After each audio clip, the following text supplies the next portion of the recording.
Welcome back to our study of the Gospel of John, chapter 18 tonight. And we started and got into the first 3 or 4 verses last time. And I want to very briefly, I promise, briefly say what we said about that. And then we want to get to our new material this evening and get further into the chapter. You know, the Gospel writers sometimes expand time, it seems, to talk about a particular thing, like the Sermon on the Mount, the things that Jesus said, or the Sermon on the Plain in Luke chapter 6. But then sometimes they compress time in a way that they may observe the Passover about several months of time going by, but no mention of what Jesus did during that time.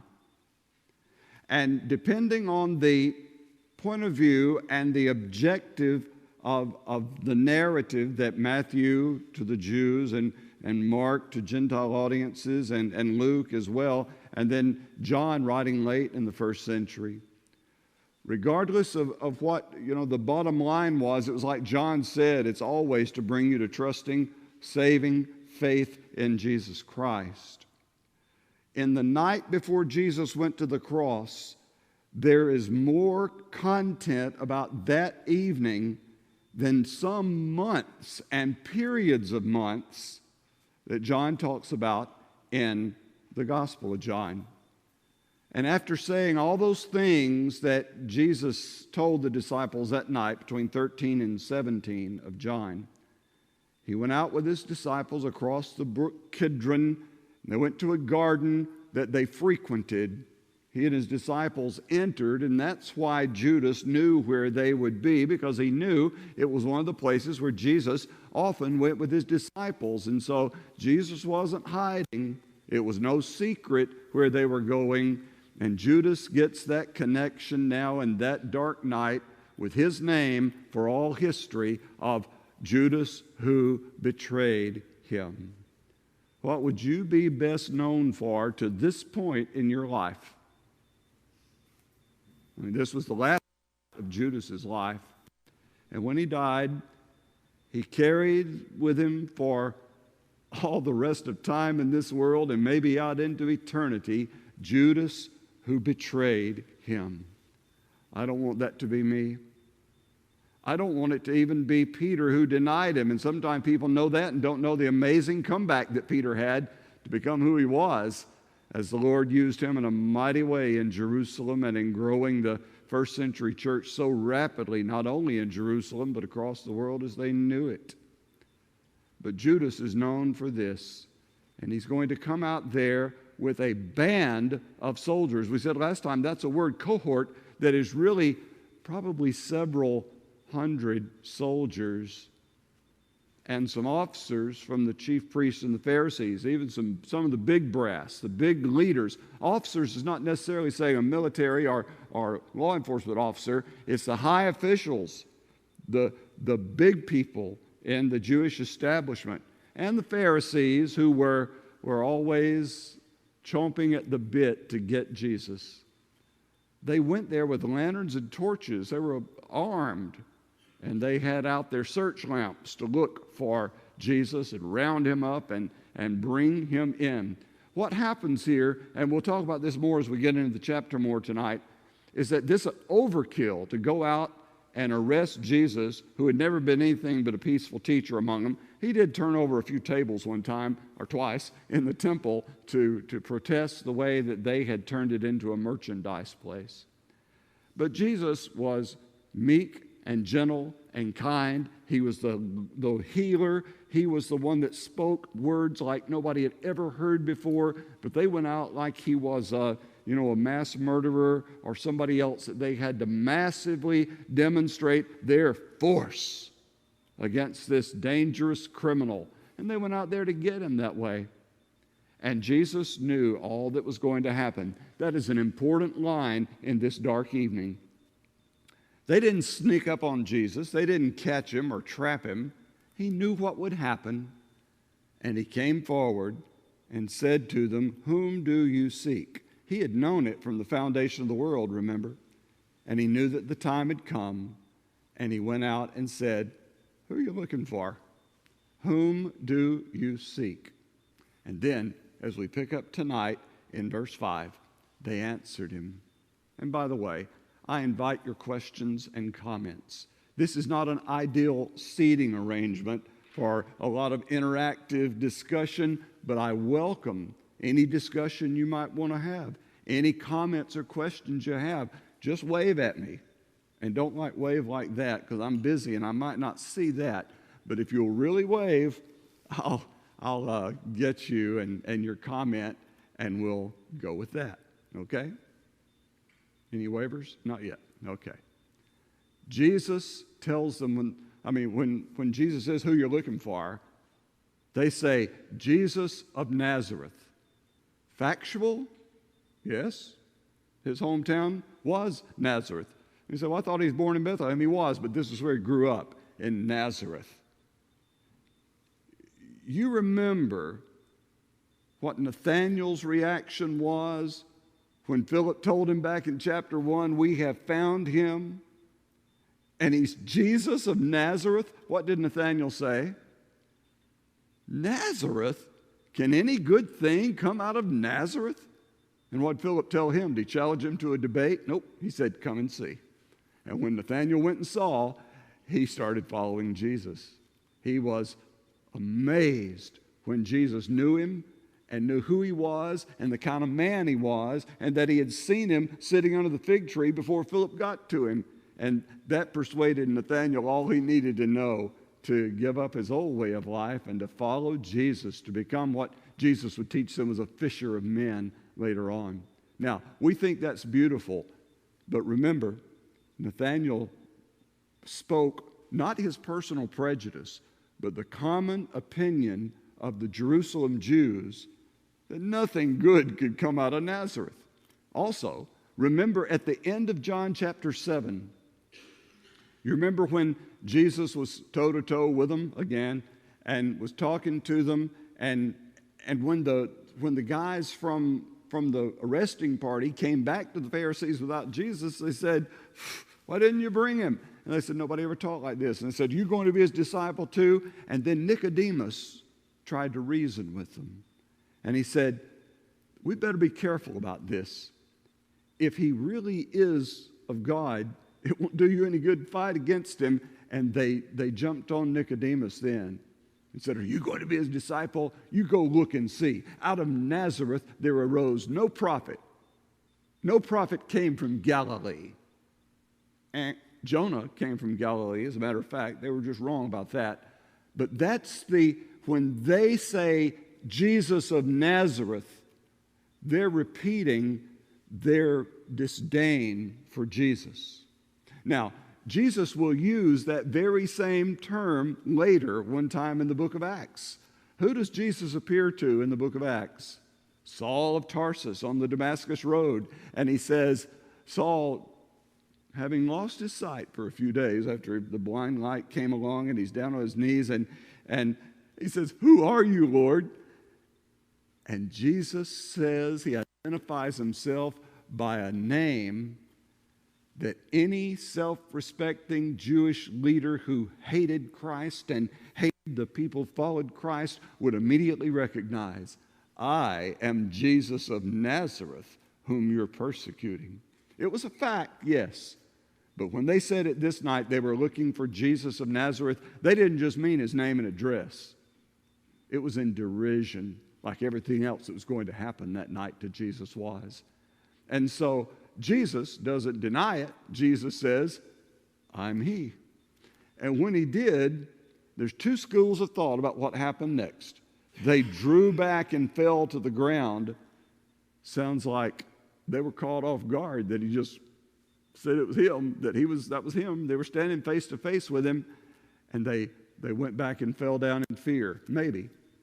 Or maybe the other school of thought about it is that when Jesus said that, it was like a force that just went and knocked them all down in a pile over there, across the clearing in the garden. And I kind of like the idea that they drew back and fell to the ground. I don't know if it's kind of a mixture of those things or not, but somehow it really got their attention when Jesus said it was him, and they found themselves on the ground over there. Whether their own fear drove them back or it was a supernatural force that pushed them back away from Jesus. And so he asked them again, as they were all huddled up there on the ground, "Whom do you seek?"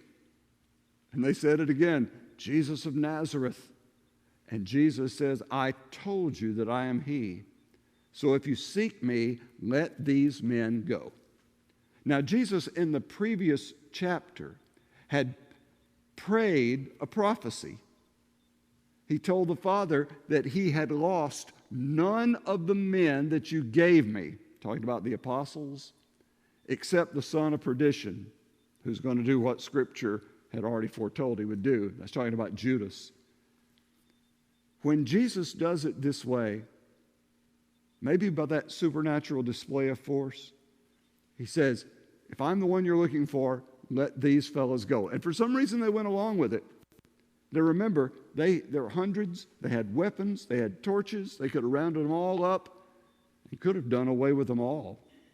But Jesus, like he said he would do in John 10, nobody's taking my life from me, I'll lay it down. I have the power to lay it down, power to take it up, he says, about John 10:18 or so. He says, if it's me you're looking for, that is like, you got a warrant? Who's the warrant for? That's me. Let these other fellas go. And they're going to let them go.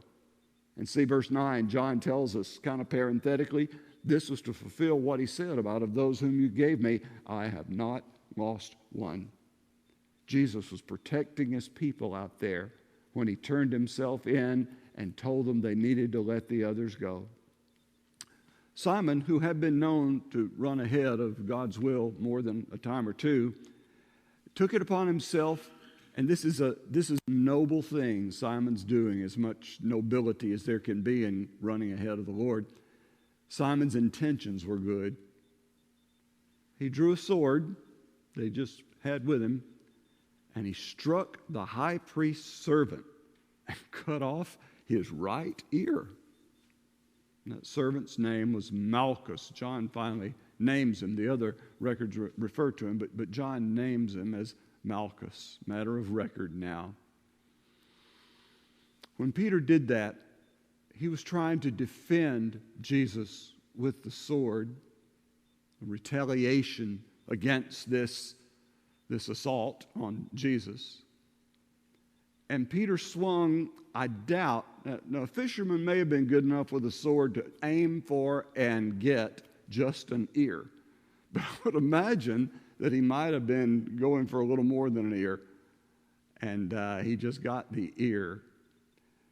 Peter was trying to save Jesus, and now a situation has been created where Jesus is going to have to save him from the trouble he's just gotten himself into. And Jesus tells Peter, put your sword back in the sheath. Shall I not drink this cup that the Father has given me?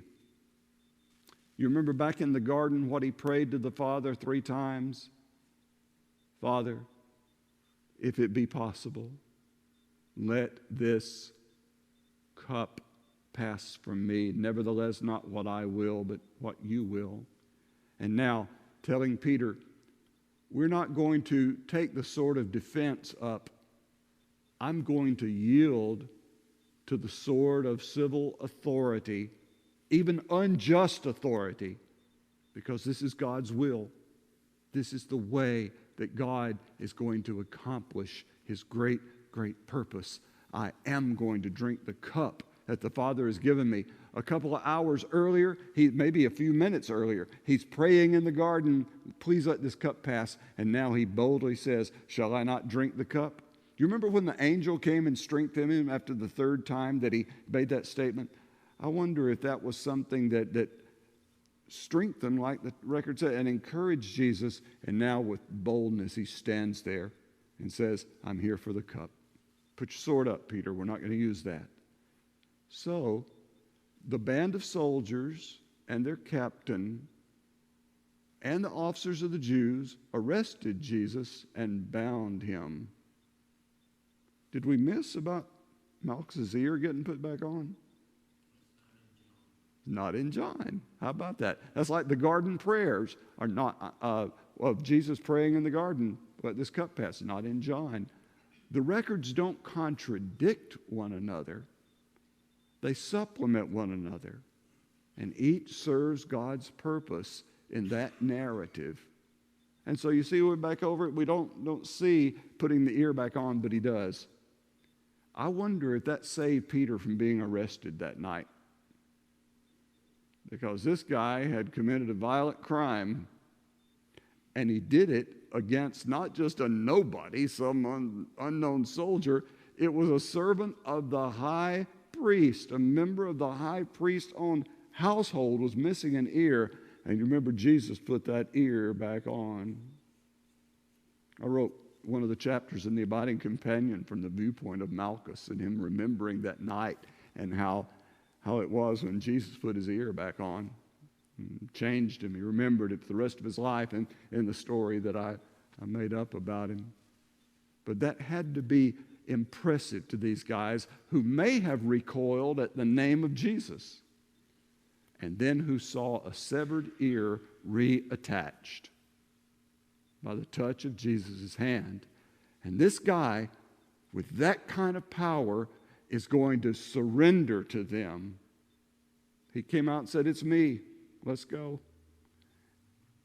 So this band of soldiers and their captain, that word is chiliarch, and it means in the most literal sense a group of 1,000 soldiers.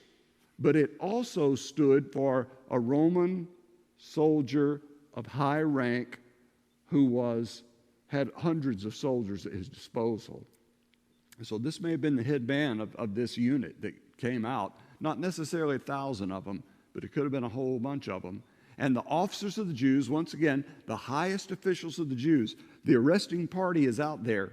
That's like the police commissioner and the chief of police showing up somewhere when a big arrest bust is going to be made, and they are on the scene. And these guys are out there. What they have been plotting for, what they have been hoping for is about to come true, and they were out there to savor it from the very beginning of it. They had wanted Jesus dead for 3 years, and now the opportunity to get him had come. And so they arrested Jesus. Doubt that they read him any Miranda rights, don't you? No such thing in that day.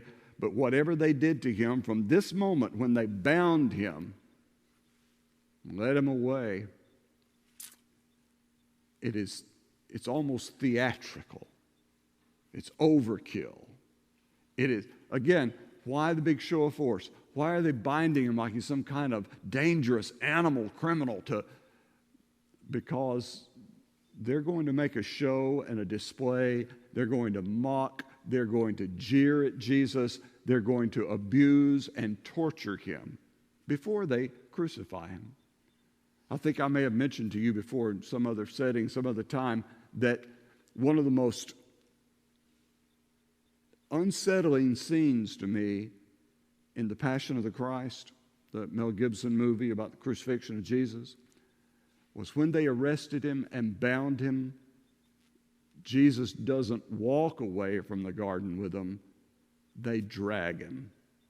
They tie a rope to him and they drag him over rocks and through the dirt and down the road to go back into the city. Can you imagine Lord of the universe being bound and carried away like that? And that's just the beginning of the miscarriage of justice and the abuse of authority and the human cruelty that they were going to pour out on Jesus that night. First, they led him to Annas, for he was the father-in-law of Caiaphas, who was high priest that year. Now, so far in the Gospel of John, both these guys have been identified as the high priest. One of them is actually the father-in-law, the other one. How does that work? In AD 14, as we would reckon it,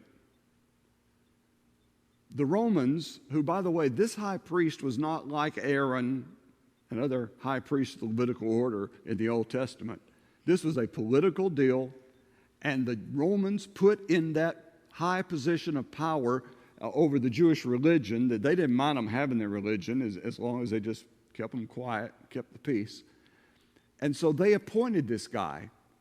And Annas was the high priest, and then they took him out in 14 AD. They replaced him, deposed him from his rank, and in his place they put 6 of his sons or sons-in-law in place over the next couple of decades. So here is Annas, who was the high priest, and that 16 years later, the Jewish community, especially the leadership, still revered him as high priest. And that's probably why he's referred to in this passage as the high priest. But really, his son-in-law Caiaphas was the acting high priest at that time. And that year doesn't mean it was a one-year term of being high priest. You served at the Romans' pleasure a few days or a few years. But that year that Jesus died, Caiaphas was the high priest of record. But Annas is going to be called the high priest in this. Now, it was, back up here, it was Caiaphas, the real sitting high priest, who had advised the Jews that it would be expedient that one man should die for the people. You remember the occasion of that? After Lazarus was raised from the dead, and boy, a bunch of people were believing, they got the group together and said, we've got to do something. This guy is taking our nation away from us. And Caiaphas made that remark. Didn't mean to be prophesying, but he was, that one man should die for the people. Caiaphas meant better him than us. God meant, here's the sin offering for these Jews and Gentiles alike. This one man would die for the people. So, Simon Peter follows Jesus. And so did another disciple. That is John, very modestly, never naming himself, never calls himself by name, but he's the disciple whom Jesus loved. And he's another disciple in this narrative. These men got off their fishing boats and left their daddies behind, left the fishing business behind, to follow Jesus, and they had walked with him 3.5 years. And when it came time to them to see their master drug away, perhaps bound and led away at least, these followed. One of the narratives says that they all forsook him and fled, but this is the asterisk of that. John followed him, and so did Simon Peter. And I say it in that order because that disciple, John, was known to the high priest. He was known in that household. And so he went in with the party that had Jesus with him. He got past the gatekeeper at the courtyard, and this is probably a great big place. Multi-room with a courtyard in the middle, and had soldiers and servants, stationed out in the courtyard. But John went in there, and then he turned around. Peter wasn't with him, and he turns around, verse 16, and Peter's still back there at the gate, didn't go in. John went back, spoke to the servant girl. That's an important word here. This was not some big burly security guard. It was a servant girl who was keeping watch at the door. John went back and vouched for him. He's with me. And they brought Peter in. And that little girl at the door, think middle school, no more than a young high school girl. The servant girl at the door says to Peter, you also, they knew John was. They knew John, and John was following Jesus, but you're not one of this man's disciples, are you? And Peter did what Jesus told him he would do, and Peter vehemently denied he would do. And under the intense pressure of a little girl asking him, you're not a disciple, are you? He says, I am not. I'm not. Time 1. More times coming, according to Jesus, right? They're going to ask him again, and he's going to deny it again. We've got to stop right there tonight. We're going to come back next time at verse 18 with Peter standing at a charcoal fire in the courtyard of the Lord's enemies. And he's going to get in serious trouble there. But we'll have to come back to that next time. Thank you for listening. Thank you for being interested in our study. We'll be back Sunday morning, March 3rd, 10:30 for morning worship, but an hour before that, Bible study at 9:30. We'll be back with our YouTube broadcast on our channel, 10:30 worship Sunday morning. For the next little while, there won't be any Sunday evening broadcast because of some special activities we're going to do. But join us Sunday morning at 10:30 for our next broadcast. Tonight, my friends, that's all the time we've got. Thank you for being here. God bless you. Good night.